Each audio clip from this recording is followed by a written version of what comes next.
Hello, नमस्कार. मी अवंतिका. तुमच्या सगळ्यांचं स्वागत आहे पुन्हा एकदा आपल्या मिनी ब्लॉग्समध्ये. आता आपला मालवण टू देवबाग असा प्रवास एस टीने सुरू केलेला आहे.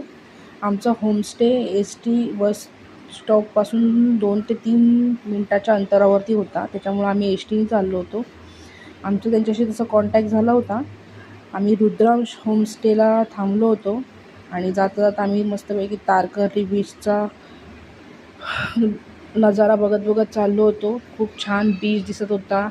लाटांचा आवाज कानाला ऐकू येत होता. खूप बरं वाटत होतं. असं सकाळ सकाळी लाटा बघायला मिळत होत्या.